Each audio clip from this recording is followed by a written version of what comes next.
What is reading? Reading is one of the four language skills: reading, writing, listening and speaking. It is a receptive skill, like listening. This means it involves responding to text, rather than producing it. Very simply, we can say that reading involves making sense of text. To do this, we need to understand the language of the text at word level, sentence level and whole text level. We also need to connect the message of the text to our knowledge of the world. Look at this sentence, for example. The boy was surprised because the girl was much faster at running than he was. To understand this sentence, we need to understand what the letters are, how the letters join together to make words, what the words mean and the grammar of the words and the sentence. But we also make sense of this sentence by knowing that, generally speaking, girls do not run as fast as boys. Our knowledge of the world helps us understand why the boy was surprised. Can you think of reasons why learners may find reading difficult? A text is usually longer than just a word or a sentence.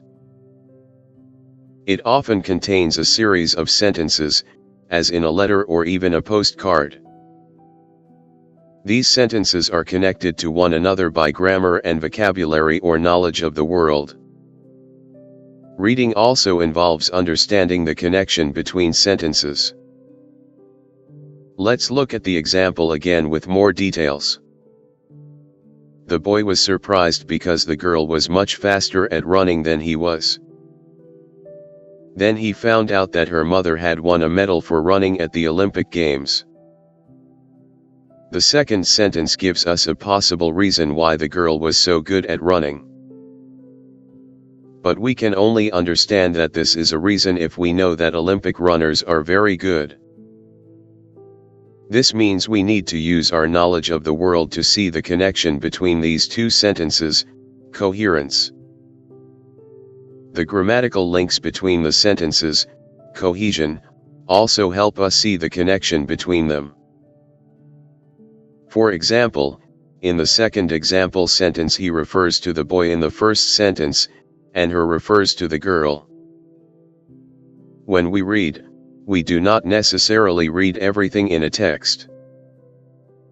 What we read depends on why and how we are reading.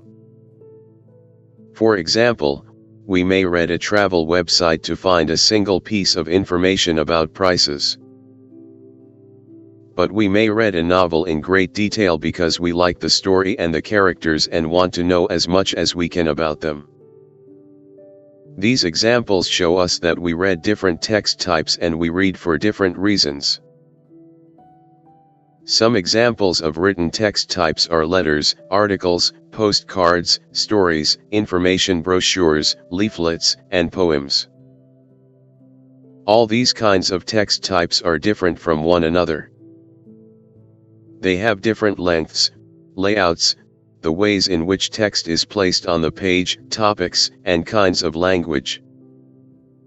Learning to read also involves learning how to handle these different text types. Our reasons for reading influence how we read.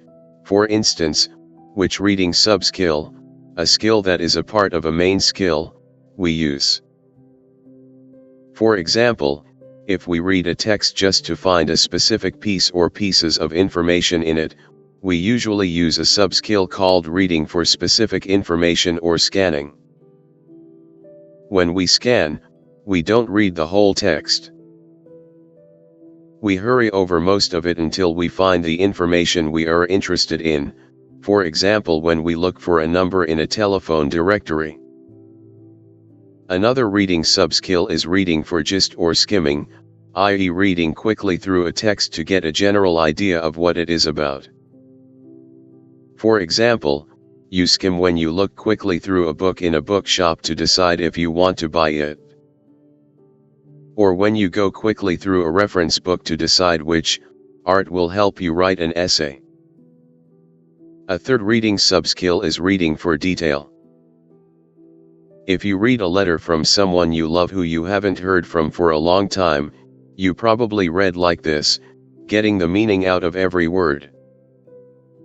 Another way of reading is extensive reading. Extensive reading involves reading long pieces of text, for example a story or an article. As you read, your attention and interest vary. You may read some parts of the text in detail while you may skim through others.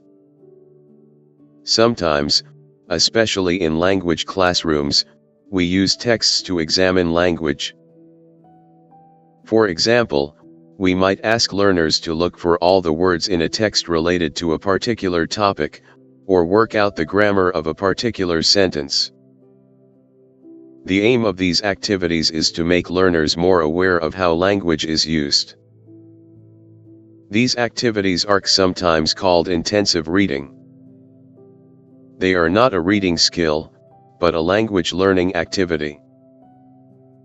We can see that reading is a complicated process.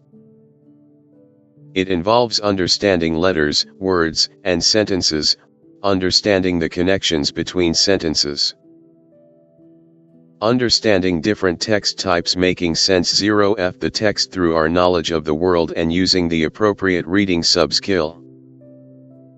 Reading may be a receptive skill, but it certainly isn't a passive one. If learners know how to read in their own language, they can transfer their reading skills to reading in English. Sometimes, though, they find this difficult, especially when their language level is not high, and they need help to transfer these skills. Teachers need to check which reading sub-skills their learners are good at, then focus on practicing the sub-skills they are not yet using well. If necessary, on teaching them language which will help them do this. Giving learners lots of opportunities for extensive reading, in or out of, helps them to develop their fluency in reading. The reading sub-skills that we need to teach also depend on the age and first language of the learners. Some learners of English, e.g. young children, may not yet know how to read in their own language. They need to learn how letters join to make words and how written words relate to spoken words both in their language and in English. Other learners may not understand the script used in English as their own script is different, e.g. Chinese, Arabic. These learners need to learn the script of English, and maybe also how to read a page from left to right. We need to choose the right texts for our learners. Texts should be interesting for learners in order to motivate them. Texts should also be at the right level of difficulty. A text may be difficult because it contains complex language or because it is about a topic that learners don't know much about. We can make a difficult text easier for learners to read by giving them an easy comprehension task.